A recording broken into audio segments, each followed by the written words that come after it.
ఓబీసీలోకి చేర్చాలంటూ పటేల్ వర్గం చేస్తున్న పోరాటంతో గుజరాత్ అట్టుడుగుతోంది. మంగళవారం జరిగిన హింసాత్మక ఘటనల కారణంగా అనేక ప్రాంతాల్లో కర్ఫ్యూ విధించగా పటేల్ వర్గం ఇచ్చిన బంద్ పిలుపు కూడా భారీ విధ్వంసానికి కారణమైంది. బంద్ సందర్భంగా చెలరేగిన అల్లర్లలో 6 ప్రాణాలు కోల్పోయారు. ఈ ఆందోళనతో అప్రమత్తమైన కేంద్రం గుజరాత్ కు అదనంగా 5,000 మంది పారామిలిటరీ సిబ్బందిని పంపింది. కేంద్ర హోంశాఖ పరిస్థితిని ఎప్పటికప్పుడు నిశితంగా గమనిస్తోంది. గుజరాత్ లో శాంతిని కాపాడాలంటూ ప్రధాని మోదీ విజ్ఞప్తి చేశారు. హింసాత్మక ఘటనల వల్ల ఎవరికీ మేలు జరగదని, చర్చల ద్వారా అన్ని సమస్యలకు పరిష్కారం లభిస్తుందని తెలిపారు.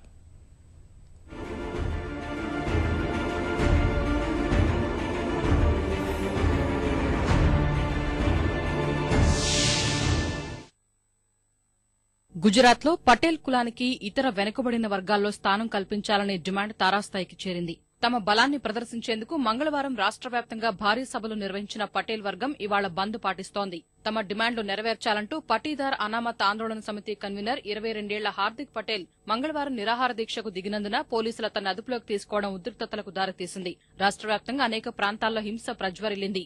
హార్దిక్ పటేల్ ను పోలీసులు అదుపులోకి తీసుకోవడంపై రెచ్చిపోయిన ఆందోళనకారులు అహ్మదాబాద్, సూరత్, రాజ్కోట్ సహా అనేక పట్టణాల్లో విధ్వంసం సృష్టించారు. ప్రభుత్వ, ప్రైవేటు ఆస్తులను ధ్వంసం చేశారు. ఒక్క అహ్మదాబాద్ నగరంలోని 50 చోట్ల హింసాత్మక ఘటనలు చెలరేగాయి. బస్సులు, ప్రైవేటు వాహనాలు, పోలీసు శిబిరాలపై ఆందోళనకారులు రాళ్లు రువ్వారు. నిరసనకారులను అదుపు చేసేందుకు పోలీసులు లాఠీచార్జ్ చేసి బాష్పవాయు గోళాలు ప్రయోగించాల్సి వచ్చింది.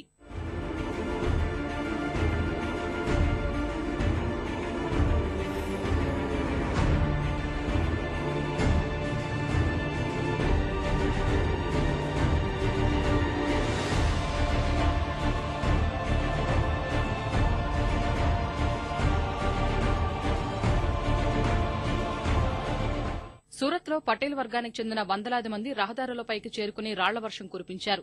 సూరత్ మున్సిపల్ కార్పొరేషన్ కు చెందిన 2 గిడ్డంగులకు నిప్పంటించారు. అనేక చోట్ల బస్సులు, ద్విచక్ర వాహనాలు, ఇతర వాహనాలకు ఆందోళనకారులు నిప్పంటించారు. సూరత్ లోని వజ్రాలు, వస్త్ర దుకాణాలు తెరుచుకోలేదు. పరిస్థితిని అదుపులోకి తెచ్చేందుకు అదనపు బలగాలు రంగంలోకి దిగాయి.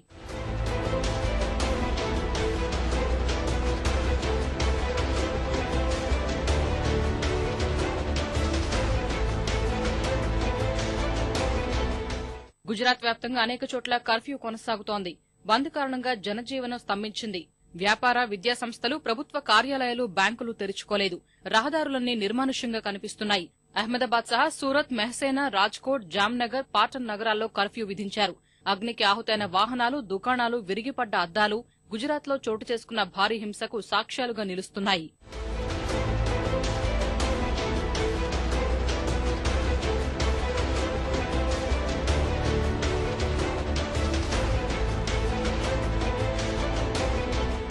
గుజరాత్ లో పటేల్ వర్గం ఆందోళనతో కేంద్రం అప్రమత్తమైంది. ఆ రాష్ట్రానికి అదనంగా 5,000 మంది పారామిలిటరీ సిబ్బందిని పంపింది. అహ్మదాబాద్ లో సైన్యాన్ని మోహరించారు. కేంద్ర హోంమంత్రి రాజ్నాథ్ సింగ్ గుజరాత్ ముఖ్యమంత్రి ఆనందీబెన్ పటేల్ తో ఫోన్లో మాట్లాడి పరిస్థితిని అడిగి తెలుసుకున్నారు. తిరిగి సాధారణ పరిస్థితులు నెలకొనేందుకు అన్ని విధాలా సాయం అందిస్తామని హామీ ఇచ్చారు. కేంద్ర హోంశాఖ అధికారులు గుజరాత్ ప్రభుత్వంతో ఎప్పటికప్పుడు సంప్రదింపులు జరుపుతున్నారు. గుజరాత్ లో శాంతిని కాపాడాలంటూ ప్రధాని మోదీ విజ్ఞప్తి చేశారు. హింసాత్మక ఘటనల వల్ల ఎవరికీ మేలు జరగదన్న ప్రధాని చర్చల ద్వారా అన్ని సమస్యలకు పరిష్కారం లభిస్తుందని తెలిపారు. గుజరాత్ ప్రజలు శాంతి మంత్రం పఠించాలని కోరారు.